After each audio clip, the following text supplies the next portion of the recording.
All right. I think we're now live. It's a Wednesday night. It is another episode of Conversations with Cougars. And I am so pleased to have one of my childhood buddies, mentors, friend, and just sports hero, Leo Butler, with us tonight. How you doing, bud? I'm all right, Bernard. How you doing? I hope everybody's doing well. I'm doing great, and I sure appreciate you having some time. It's been far too long since Yeah, you and I were able yes, to it get has. together Yes, it has.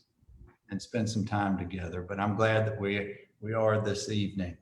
So I apologize for the technical glitches. I don't have a child at home to help me work through all that. I think we may have found a workaround.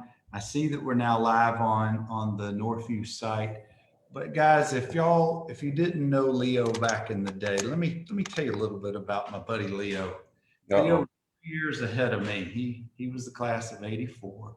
He played baseball, he played football, he played basketball, and had we had other sports, he would have played those too. He's the finest athlete I ever had the pleasure of playing on a team with. But it depended on the season. In the fall, he had his pads on and he was playing for Coach Parrish. When it was wintertime, he was playing for Coach Cleveland and Coach Tribb on playing hoops. And when it was spring, he was out there with me with Bubba. Gosh, he could throw that ball hard. Played outfield, played pitcher, and I was blessed to play with him for a couple of years. And then after that, Leo went on to Marion to play, and then the Navy. Happily retired a few years ago. We're going to get into all of that good stuff, but I could go on and on of superlatives about my friend number 11, Leo Butler. Hope I did you some justice right there. I appreciate it. I appreciate it. Absolutely. Well, Leo, we're going to be all over the board tonight, but before we do, I know you're in LaGrange, Georgia, and we've had some good talks last night and a little bit earlier today. But share with us, what are you doing these days? Tell us about your beautiful family, and let's get started that way. Okay, okay. Like you mentioned, I reside in LaGrange, Georgia now, which is about an hour south of Atlanta, Georgia. Um, I've been married to my beautiful wife, Lisa Franklin Butler. We've been married for 30 years. Just celebrated 30 years back in July. Awesome. So the last year has been just as great as the first one. Have three kids, three boys, Xavier, Laquan, and Jalen, ages 34, 30, and 23. And my youngest one, Jalen, is currently attending Troy University, and he's majoring in sports management. So he should graduate next fall. So we'll be officially an empty nest and have all of them out of our pockets. Well, Uh-huh. not completely out, but as much as we would like for them to be out. I was going to say, Bud, mine are a little bit younger than yours, but I've never heard that they're completely out of your pocket. Yeah, that's why I had to change that statement. I had to change that statement pretty quick. Right. Well, Leo, we got all kind of folks who've jumped in here and sharing some love with you. So I want to give some shout outs. Oh, number 34, Woo Woo Parker, My boy, my boy. Coach Randy Hicks, John Go David, big. John Okay. David Edwards. Let's see, and Marty Allen has jumped in, and a bunch more. I just can't see who they are right now. Right. Well, Leo, when we were back in the day, your senior year would have been my sophomore year. You were what we now call QB1, and gosh, Okay. you had such an outstanding senior class of guys. Not Yes. only your, but also that year right ahead of you as well. Some talented guys. But before we get to those days, I want to talk about your old neighborhood and where you grew up. I want to Okay. talk about elementary school and your middle school and all those athletes that just came pouring out of those houses through there. So Okay. share with us. I know a little bit, but tell folks where you grew up and all those great guys who were there on the block. I grew up in neighborhood called Young America. And like you said, Young America was stacked full of athletes. For as long as I can remember, We had athletes all down the street, our neighborhood, in the neighborhood on the other side. Just everywhere you look, you had to be competitive in anything you played. And we were always, in the streets, playing football, playing, touch football in the streets, light pole to light pole, all the time. Basketball season came around. We were always playing basketball. And this is from early ages. I'm talking 8, 9, 10 years old, on until we hit the Stringer Street Bulldog years, ages 11 and 12. Um, I remember playing baseball one year and played with this team called Dothan 100 Club, D1C Astros. And just from my street alone, Young America Drive, we had, if I can recall, about 6 or 7 people that was on that one team. I know it was myself, Chris Grubbs, Craig Grubbs, Michael Johnson, Jerry Taylor, Dexter Whitehurst, and I believe Galen McNeely was on the team for a while too. And that's all from this is not just from the neighborhood. This is the same street. Right. So, I mean, just athletes galore, man, and talent. So, that's where I got a lot of my competitiveness, or because playing in the streets of Young America, you had to be good. Because if you weren't, whenever it came time for people to pick teams, You're the scorekeeper. yeah, right. Yeah. Well, I know that you've always had a very outgoing and gregarious personality, and you had to pull Woo Woo out of his shell when y'all were young. And you were the one who got him to play sports, and you were the one who got to introduce him. Do I have that right? Am I? Is that sound right? And I guess we pretty much tugged each other, but I don't know about Or is it having to the other pull way him out. around? I don't know about having to pull him out of a shell, so to speak. Oh, here, speaking of Woo, he remembers playing football with a pine cone before catching the bus headed to Beverly Middle School. Yeah, yeah. Oh, That's all things that we used to do. I mean, Woo helped me construct a basketball goal in my side yard, in my yard. We put the goal together, you know, um, cut a tree down, bring it up, to the house, put the wood backboard on it, the rim on the backboard, and actually got sticks and drew a 3-point line, and an extra 3-point line in the dirt. In the dirt. It's not on pavement, in the dirt all the way around. And we used to go out there and play and play. And I know my mom used to fuss because my socks used to be just as black as you don't know what every day.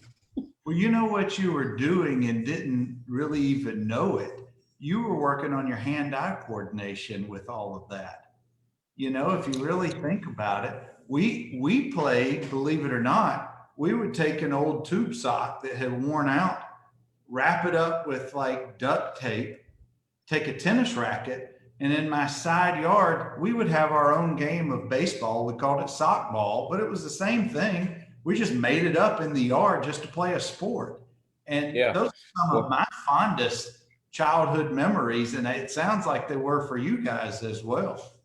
I'm gonna tell you what we used to do. We would probably get a chuckle out of this one. Mhm. Whenever it got dark, it wasn't over. Under my carport, we would get a wire clothes hanger Right. and shape it into just like a hoop, and then we would hang it over the door, and we would make us a tape ball, and we would sit out there under the carport and play basketball. That's awesome. I, That's awesome. all the Now, time. he may contest this, but who would win most of those? Oh, he was a. If it was one person that I always might have thought was a better athlete, he was a a better athlete, I guess, than I was until it came to baseball. We tried to get him to play baseball. It just didn't work. But as far as overall talent, you say bringing people out of a shell. I think it was Wool Parker that actually got me into sports to the level that I was, because I was a baseball guy, and I played with the Stringer Street Bulldogs. Um, had no intentions of playing, basketball. But whenever we ended up at Beverly together, he was the one that said, "Hey, come on, man, let's try. Let's try." I wasn't very good at basketball back then. I remember seventh grade at Beverly. 6 games that we played. I probably played in 2 games, but he encouraged me to stay with it, and just those battles with him, in the backyard and under the carport, I got better. So by the time I got to high school, I was pretty much ready. So And speaking of baseball, another real fine baseball player back in the day, John David Edwards, I know was in the mix with you guys playing sports growing up as well. oh yeah, that was Let's, another one, man. John on the basketball court, me and him used to have some battles down at Walton Park. I'm sure. Oh, Walton Park, what a place. What a place. Carlos Devia has joined us and David Hudson. So thank you guys. Of course, I'm talking with Leo Butler. Leo played in the mid 80s, was a couple years ahead of me, and just played all different sports. Let's take it to Beverly Middle. When you were there, did you play all the different sports that Beverly offered, or did you still play any rec ball, or what was your favorite at the time? Oh, like I said, I played football. Our coaches was Coach Kellum and Coach Porter. Um, I played football, so I went out for the football team. Had no intentions of playing quarterback. Played defensive end, but I played. Whenever with the Stringer Street Bulldogs, I went to practice one day, and I was with them, and I picked up the ball and threw the ball, and Coach Porter saw me, throw the football, and automatically I became the backup quarterback to Spanky Thomas. So that's where the quarterbacking came in, and then Oh, once we there's got a the name. I don't mean to interrupt you, but Spanky Thomas. Oh my gosh, what an athlete. yeah, I hear you talking about mentor. You say I was your mentor, or whatever. You're talking about mentor. Spanky Thomas was my mentor. I mean, from the age of 11, all the way up through my Northview days. Even though he went to Dothan High, we still kept in touch and talked a lot. So I yeah. loved watching him play. I always wished he came to Northview, but then again, I was thinking he may have taken away playing time from some of my buddies at Northview because he was Oh just yeah, most definitely, most such definitely, a special most definitely. talent back in But the day. yeah. So like I say, Beverly um went out for the football team, and obviously made the team. And basketball, I never played basketball. Rec sports, I played baseball. I remember going to basketball games and watching, guys play. I would jump in the taxi with Woo Woo because he played with a team, a rec team, back Right. then. Him, Russell Reese, some of the other guys in the neighborhood played rec basketball, but I wasn't very good at basketball. So I would just jump in the taxi with him and go watch, them play. Right. I can't recall. I think the team he played with back then was the Warriors or something. But basketball, I was a late bloomer in basketball. Well, did by the time you graduated from Beverly and you knew you were coming over to Northview, did all three sports were they in your future, or how did that play out once you got to ninth grade? Well, once I got to ninth grade, once again, I I really wasn't too interested in playing quarterback. Um, I remember getting there and the mystique, and I hear Woo, mention these names. I watched his interview that you had with him. The mystique then was running back.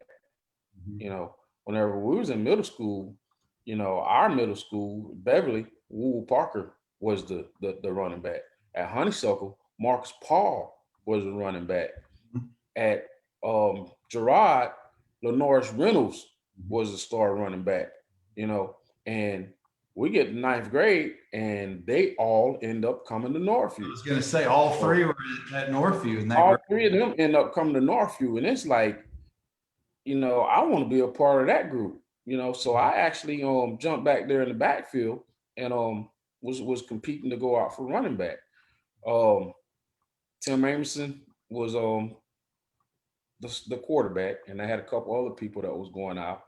And I remember they was trying to run the toss sweep, and guys was pitching the ball behind people, and Coach I believe it was Coach Andrews, maybe it was Coach Kirkland, said, "Is there anybody else that can play quarterback?" And another guy I really looked up to, Bruce Johnson, opened his mouth and said, "Well, Leo played. You played quarterback at Beverly," and Coach put me in there, ran the toss sweep, tossed the ball. Of course, it was right on target. He's okay, and then for some reason he happened to call a pass play, and I threw the ball, and I was stuck at quarterback. But I started at free safety in the ninth grade, and was the backup quarterback starting the season off to Tim Amerson. As the season went on, it was pretty good. I did get to play, quite a bit, in ninth grade at quarterback.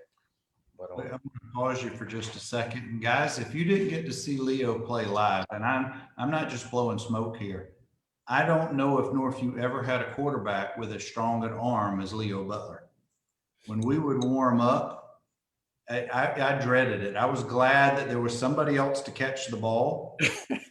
This man could spin it, and on the mound, wow! I didn't have to do a whole lot playing at short and third base when Leo was pitching. But let's get back, because y'all had so much talent on that ninth grade team that it was just, looking back, it's awesome how much talent was there. Oh, Leo, speaking of talent, we got a whole bunch of folks who rolled in. I need to give you some shout outs. Kevin Jackson, one of Northview's finest in Alabama. Hey, Kevin. What's up? Yeah. Coach Rick Cleveland says, "What a joy and a privilege to coach a young man the character of Leo Butler, and thank you for your service." Appreciate it, Coach. Thank you. And Kevin says he remembers watching you play back in the day at Northview. And Lonnie Mathis says to tell you what's up, Leo. All right, Lonnie. Awesome. Well, that ninth grade year, you got a stacked backfield. You're playing some free safety. You're backing up Tim Amerson, and you got all kind of talent on that field. How was that ninth grade season? Did y'all have a decent season that year? Yes, we had a really good year. That year, I think we lost.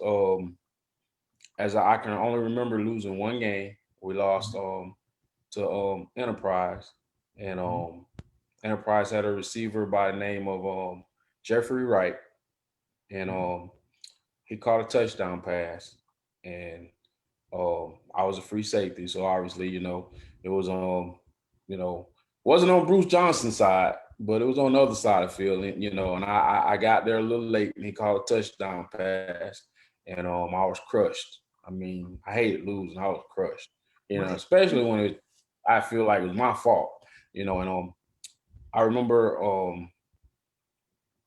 crying after that game, and that next practice, that Monday, we had to practice, and I started watching Bruce Johnson because Bruce was a cornerback. He covered anybody you put on his side. And I started watching his work ethic, and how he backpedaled and stuff like that. And that's where I got a little bit better at playing, the defensive backfield. There's a second generation Johnson. Bruce's son plays in Texas. Yeah, I've been watching him. I see the post that Bruce put up and everything. I started tuning into their games because of Bruce. I think it's awesome. Right, that's great. Bruce set the tone in that defensive backfield. But isn't it remarkable? I'm not trying to put your age on you, but almost 40 years later, you remember the loss like that and how much that stuck with you. And that sounds like it's been a lesson that you learned from and kept all these years. It's easy to remember the wins or the successes, but I've always felt you learn more from the losses, frankly.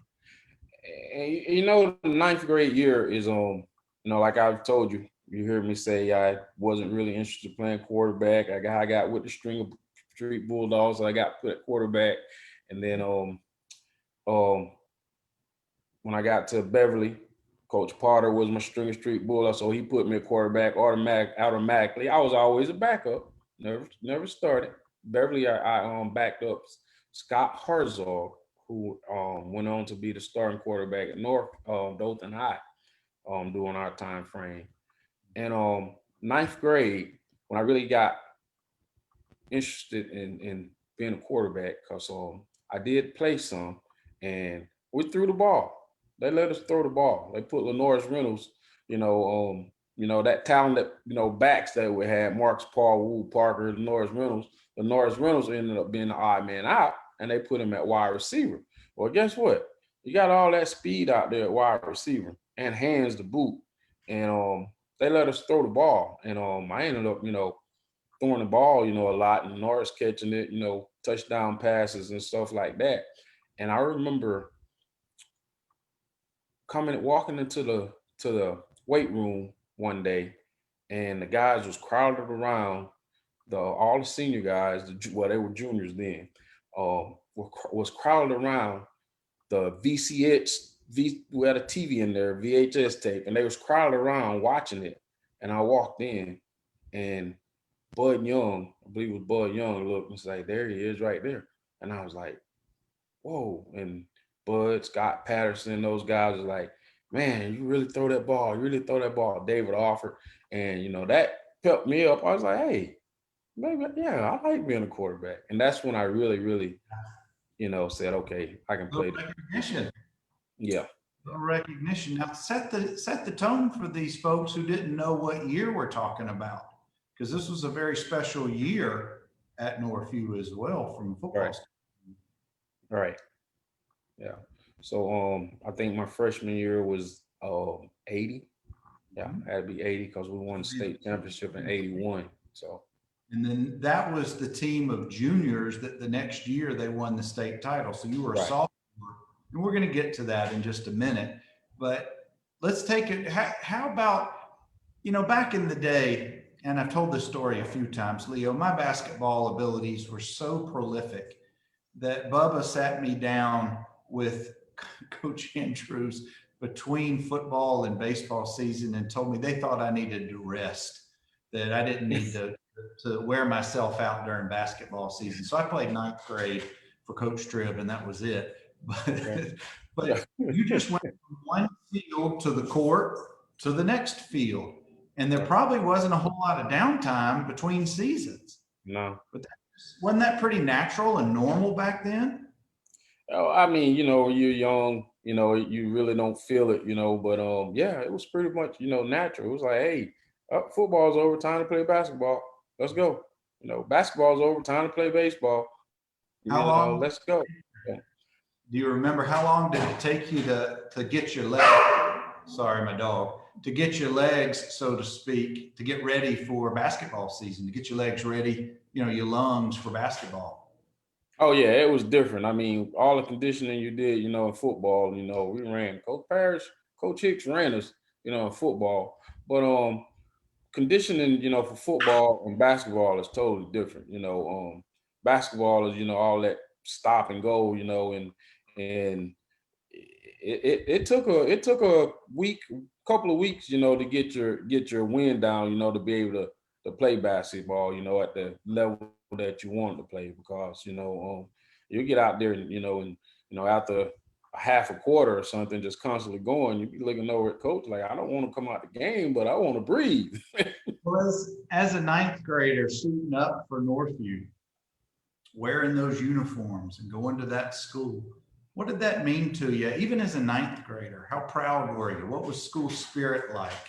Oh man, school spirit was it, man. Northview was the spot to be. I mean, that was a place to be. You just had that Cougar pride, and that Cougar pride, it all started, at that first season, 1978, brand new school, everybody's like, okay, what's going on? And, the football team winning that first game, against Dothan High, that crosstown game against Dothan High.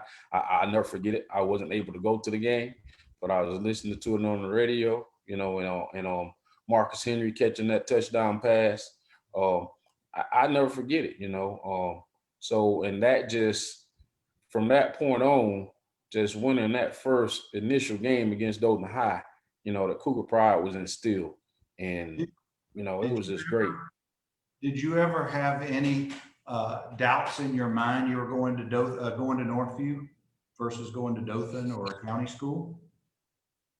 The statute of limitations has run out, so you can speak freely here. Well, that's an interesting question, man. I love Northview. I love Northview, but I love to play. I love to play. We won that state championship, my sophomore year, and I was a quarterback. I was behind Dickie Lillard, who was a great. Dickie was a great leader, man. Dickie ran the offense and wouldn't turn the ball over. I learned a lot by just watching Dickie and his demeanor. So coming back into our junior year, it's like, okay, well, we just won the state championship. Dickie Litter's still here. Dickie Litter's going to be the starting quarterback. Where does that leave, me, Leo Butler? And it's like, well, I'm going to be on the sideline. Well, Bernard, I grew up going to games in Headland, Alabama, the Headland Rams. Had a lot of cousins that played basketball up there. I used to go to all of their football games. Strong basketball tradition. Yes. I used to go to all their football games when I was, young. Friday, every day when I got out of school, 5th grade, 6th grade, when I got off the bus, I got in the car with my mom and we went to Headland. I was at all of their games on Friday night. I was probably more popular up there than I was in Dothan. So that junior year, I was like, I'm not going to get to play, a lot. And it's like, I want to play. And I had actually, this is a true story. I had actually talked to my mom and my aunt Louise that lived in Headland. And they had basically said, okay, my mom's going to let my aunt get guardian custody so I can go to Headland and play football. I was still practicing at Northview. So this was going into your junior year. This was my junior year. We was doing fall practice, and it was in the works. And because I just wanted to play, and just so happened, Coach Parrish, loved the guy. Coach Parrish, pulled me to the side, and he said in the conversation, I can't remember exact words, but the conversation went something like this. It was like, hey, Dick is our quarterback. We're going to try to get you some rotations in at quarterback, but you got too much talent to keep you over here on the sideline. We don't keep you over here on the sideline. I got to put you on the field somewhere you can help this team. So we want you to start working out, with Coach Griffin and the defensive backs. So I don't know if you remember, but I would actually start the first hard half of practice my junior year, with the offense, and then I would go over and practice with the defense. So I ended up becoming a starting safety that junior year with Bruce Johnson at corner and Butch Henderson at the other corner. And I was starting safety. And I did get to play, quite a bit, at quarterback, more than I thought I would. But yeah, I was almost a Headland Ram. Wow, I never knew that. It was, man, it was gut wrenching. It was, man, my mom asked me, my mom even asked me, she said, you really want to do this? Mm-hmm. And all I could think was, I want to play. I was young, yeah. Thinking back on it, could have just went to coach and said, hey, coach, I want to play. And had that conversation with Coach Parrish, and I'm pretty sure they would have, worked something out. But it just so happened that he came to me before practice that one day. And, after that, I was good. I never looked back. That's what makes Coach Parrish such a great coach. He could probably sense it in you. He probably saw something. Whatever it is, that's just what made him who he was. But Leo, I want to back up for just a second. As a sophomore, you're the backup quarterback. David Alford goes down in September. Dickie takes over, does beautifully, of course. Right. What's going through your mind is you're sitting there anytime now, Dickie goes down, I'm in. And you're a sophomore. Yeah. It was it went from, awesome to scary, pretty quick. Cause we started the season off with four quarterbacks, because we had a guy named Darren Chatham that transferred down from Birmingham somewhere. And once he got there, I guess you realized pretty quick that David Alford, had this on lock. So he moved to linebacker. Mhm. and he was at linebacker. And so it was, David, Dickey, and me. I was pretty comfortable. And then we got to that Chris County game. I believe it was Chris County. And David goes down, and everybody's like, wow. And Dickey came in and played, did really well. And I believe, if my memory calls me, we actually played pretty well against them. And I actually had to go in there. I got a chance to, not had to, but got a chance to go into that very same game. And Wow. it was like, whoa, okay. So that's why I said it went from Yeah. awesome to scary, pretty quick. So Getting your uniform dirty in a hurry. yeah, yeah. Well, let's take it off the football field. Let's play some basketball for a few minutes. Coach Cleveland was your coach for a while. I know Coach Tribb was also either ninth grade or JV. What was it about basketball that you enjoyed, other than you got to watch Woo Woo do his thing? I did a lot of that, man. Like I say, just playing with him, and pick up games at Walton Park and trying to emulate the way he dribbled the ball and way he maneuvered, coming up the court. Um, got my skills, to a little better, position, watching him shoot the basketball and the form that he had, and trying to emulate that. Um, so like I say, I wasn't very good at basketball in seventh or eighth grade. Hardly ever played. Uh, got to ninth grade. Coach Andrews was a coach. I played a lot. I was a starter. I think that was mostly because of my defense. And then my sophomore year on junior varsity is when my offensive game started to blossom. Mhm. And I had a really, really good junior varsity year, where as far as scoring the basketball, and it was like, okay, wow, Coach Trill was a coach. Coach Kirkland was Coach Kirkland, Matt Kirkland was the varsity coach. And I used to talk to Coach Kirkland. I couldn't wait to get to play the coach, play for Coach Kirkland, and then uh, Coach Kirkland retired. So, my junior year, we come in and Coach Cleveland is there. And it's like, I'm not playing. I'm not playing basketball. I'm not gonna do it, you know. And once again, ooh, come on, man. Come on, you got to go out. You got to go out. I went out. And once I got out there, competitive juices came out. And then the guys that was on the team, Jerry Taylor, Russell Reese, all guys from Young America, and it's like, hey, these are my my friends. Yeah, I want to make this team. So I put the effort in and made that team my junior year with Coach Cleveland. Started off, Coach, I love you now, Coach, but started off, I could not stand Rick Cleveland. I mean, I was like, man, this guy is. I don't want to play for this guy. I'm not going to do it. But the lessons that I learned, the toughness, mental toughness I got from playing for Coach Cleveland, have helped me out a lot, in the year. So, by the time I got them, halfway through that year, my senior year, man, I loved him. I love Coach Cleveland. So love you, Coach. It's a little bit of maturity. It's a little bit of buying into the coach's system. All of that goes into it. But now I want to move to Bubba Ball.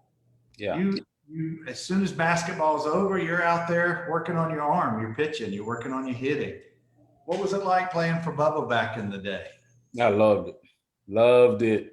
Loved playing bubble, man. Loved baseball. Baseball was my first love. Baseball was my first love. Later on, football, probably was equal to it. But baseball was my first love. And playing bubble ball, just the way he coached us, he taught us things, and just the way he did it, it was a fun atmosphere. We had fun at practices. We learned stuff, but we had a lot of fun, at practices and playing for Bubba, man. Attention to detail is what always impressed me about Coach Johnson. Right, I, right. I had the fortune of being with the varsity my freshman year, your junior year. And we had a good team that year. We Right. really, and if I remember correctly, you were on the mound a little bit, you were out in the outfield a little bit, just depending on what was needed. But really, your senior year, my sophomore year, is the year we really turned it on. Right. And I want to talk about that because that was, gosh, that was such a great group, a great talented team led by, of course, Barry Hightower. Right. Barry all world that year. He was one of the, if not the top pitcher in the state, one of the top three. Right. Maybe fourth round draft pick to the Mets. I played short and a little bit of third, and I do want to pause for just a minute because we lost one of our teammates this week, Brian Wilkinson. I'm very sad to have learned that. Brian was in my class, third base for us, but he's certainly in our thoughts and prayers, and we're going to miss Brian. But when Barry was pitching as a lefty with a whole bunch of right-handers, the ball never came to the left side of the infield, ever. Outfield either. I played left field, so when Barry was up there was not a lot of action in left field. No, there really wasn't. Mike Rooker on second base and Rob Arnold at first base, they got most of the action. Yeah. Gosh, you're right. It was so Wes Whitfield behind the plate. Gosh, I can name the whole team. Eric Myers backed him up.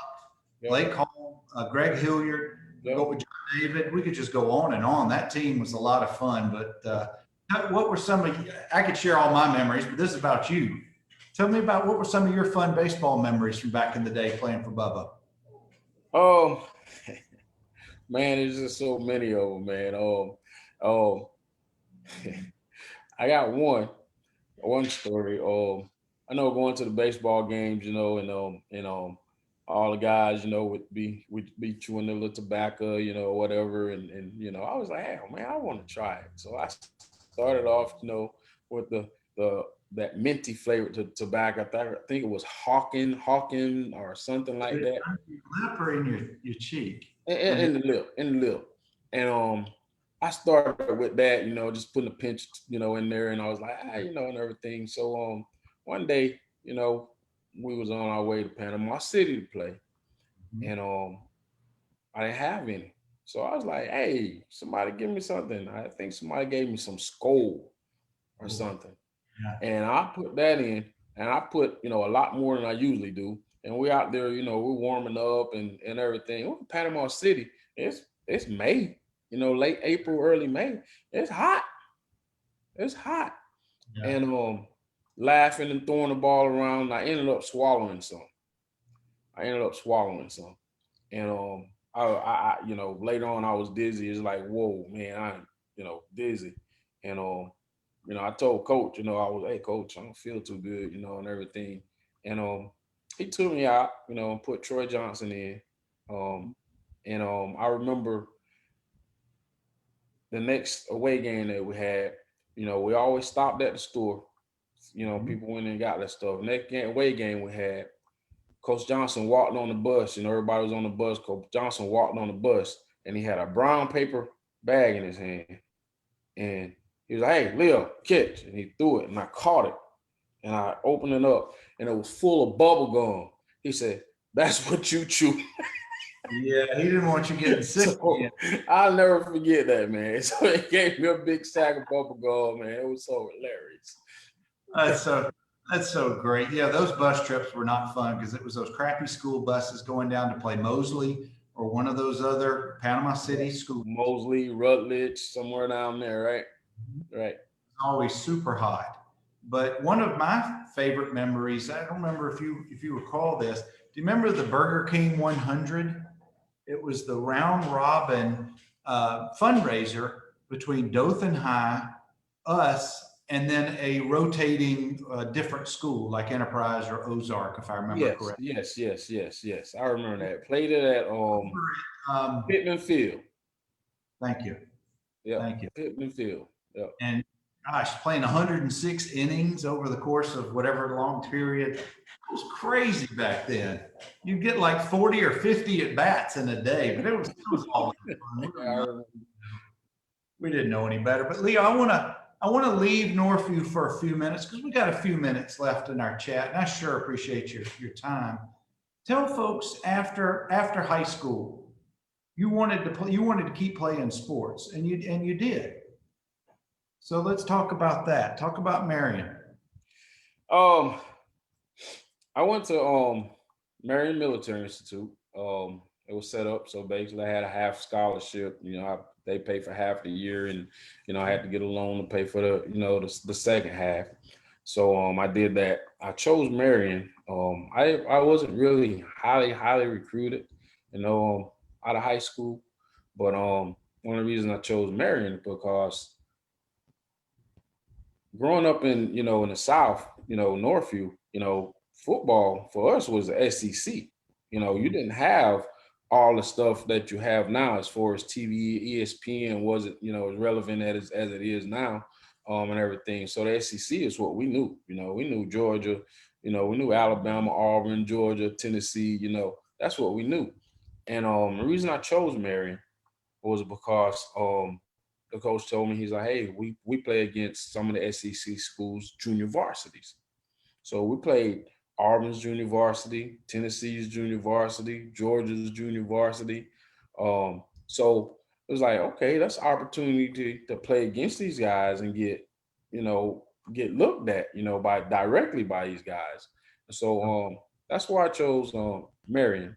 And I got to Marion, and we had a coach Bubba Hooker, and he had coached at William and Mary. He's like offensive coordinator at William and Mary before. So I got there, and just the guys that he had on that team is like, wow, how these guys end up here?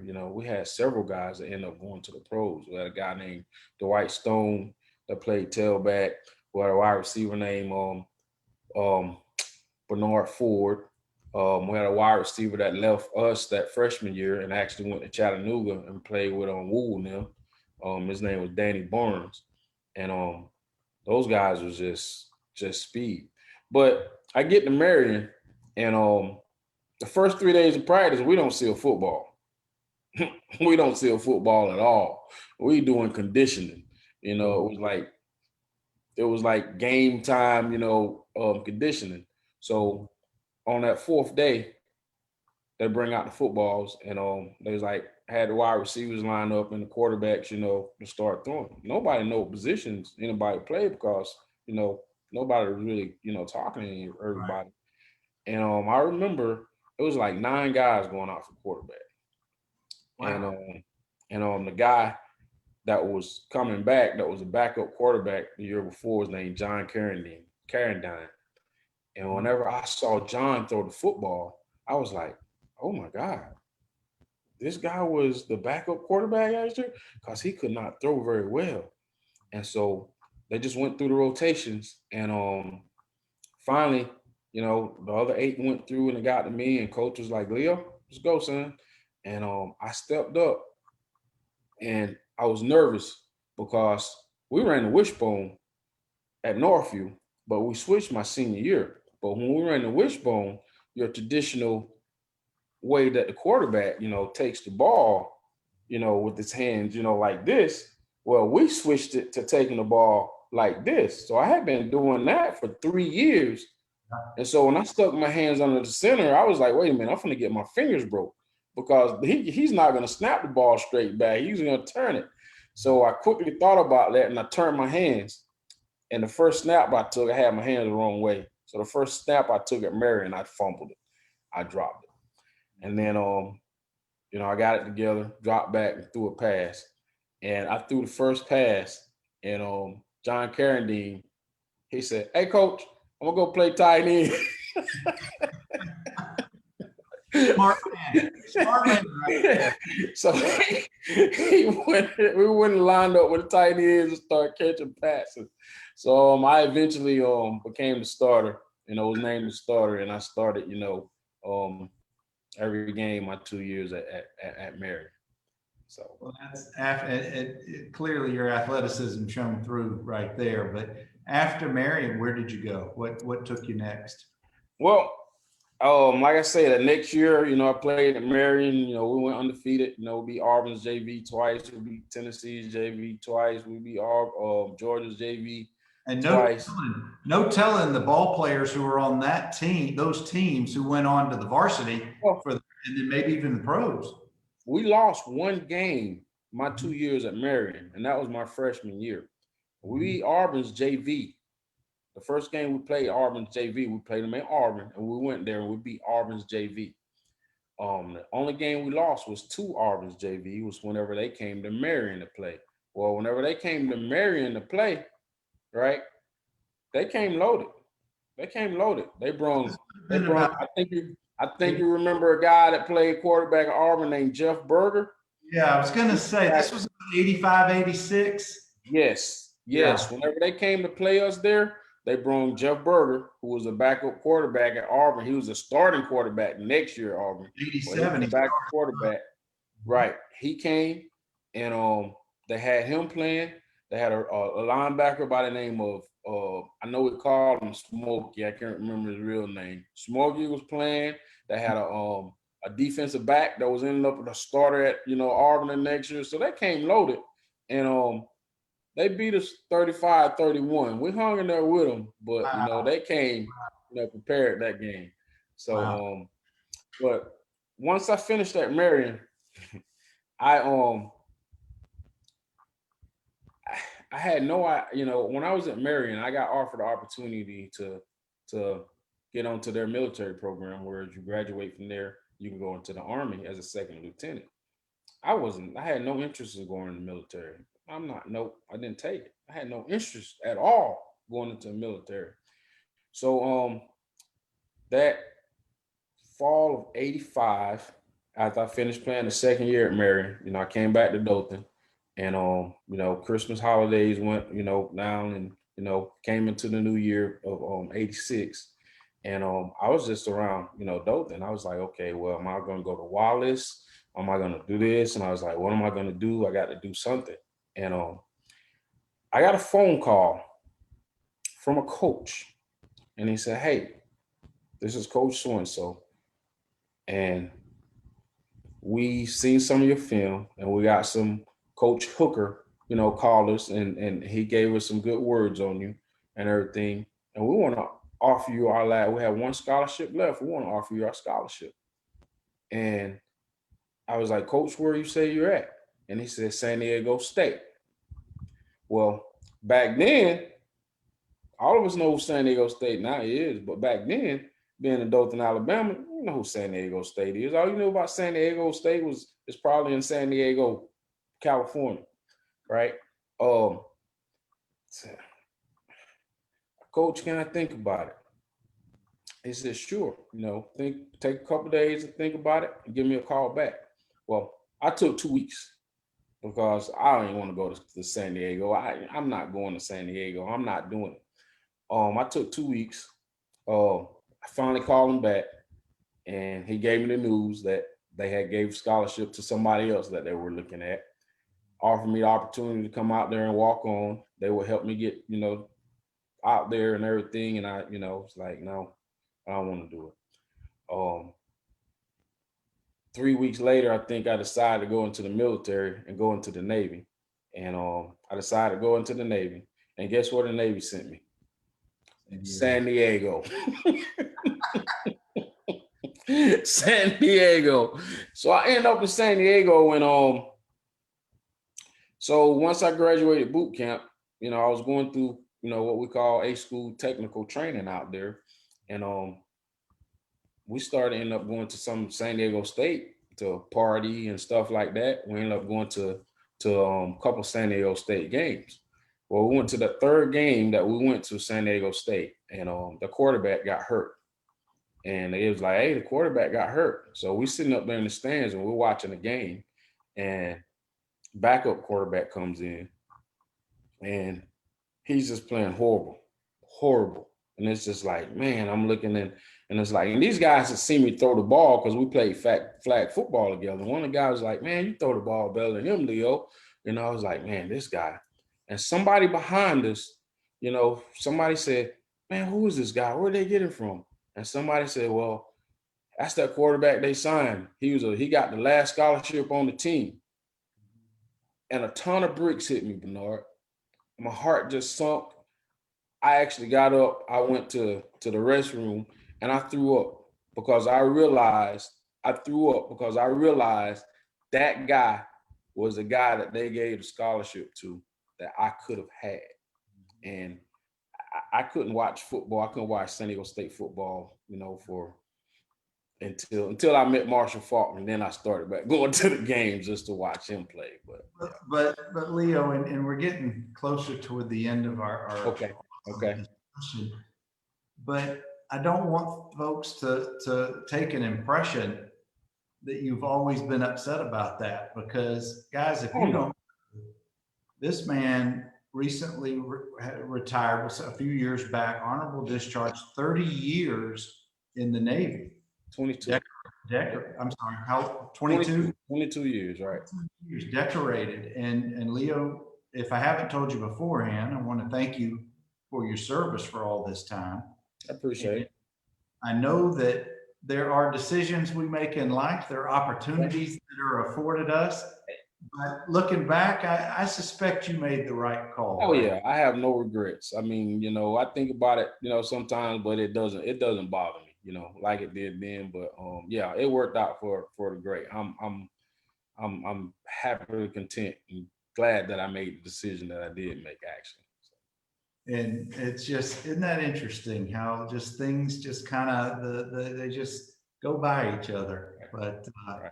I do want to talk about, before we get out of here, gosh, there's so much to keep going, but and Bud Young says to tell you hello and to thank you for your service. And Charles Bronson also is now watching with us.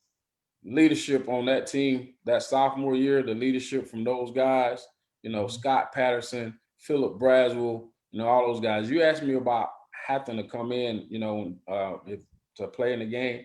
That state championship game, Dickie actually got hurt. And I remember grabbing my helmet and running onto the field. And you talking about nervous, and Philip Braswell stepped out of the huddle. Whenever I was coming up, he stepped out of the huddle and he looked me in the eye and he said, "Oh, we're good. We're in great hands," and instantly calmed me down. That was just the leadership that those guys had, man. Philip and Bud Young, Brent Gilbert, all those guys, man. That team there, woof.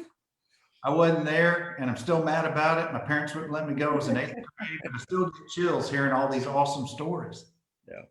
Inside the huddle stories that you never hear until way after the fact. Right. But Leo, I want to talk about, I usually end these discussions about life lessons. Not every day is a great day. Not every day is a crappy day. We try to keep it on the, on the up and up every day.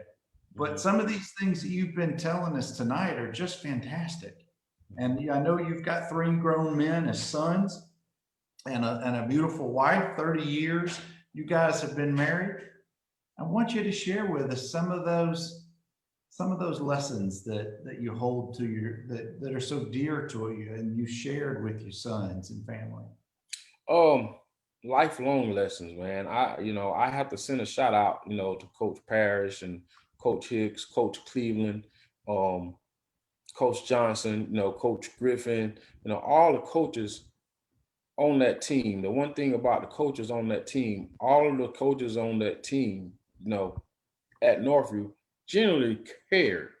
They generally cared about us as students and as young men, and not just players. They generally care about us. And I, without sports, without the experience that I went through at Northview High School, directly through sports and those coaches, I would not be the person that I am today. I wouldn't make decisions, the same way back then if it wasn't, for those guys. So, lifelong lessons, that, I learned. Coach Parrish taught me how to be a leader, and everything. So, coming up in the military, early on in my career, I got put in leadership roles. And that was just because, of life lessons that I learned, out there on the football field, basketball, and everything. So, just those life lessons of prioritizing things, what's important, what comes first. I remember school, Coach Parrish preached school came first. Always, you had to have your grades. That was first. So I learned how to prioritize things, and I tell people, whenever I was in high school, it didn't matter how good we were. If we didn't have our grades right, our coach wouldn't have let us play. We had to, whenever we got report cards, he was standing down at the door and we had to show our report cards, you know. So Leo, that I don't mean to interrupt you, but I don't want to get finished with our conversation without mentioning your mom and her influence. I remember her back in the day. She was awesome. yeah, man, that was my mom, my girl. That was my girl. She steered me the right way too. She once my dad left, it was just her and watching her, work at night and do whatever she had to do to get me to where I needed to be.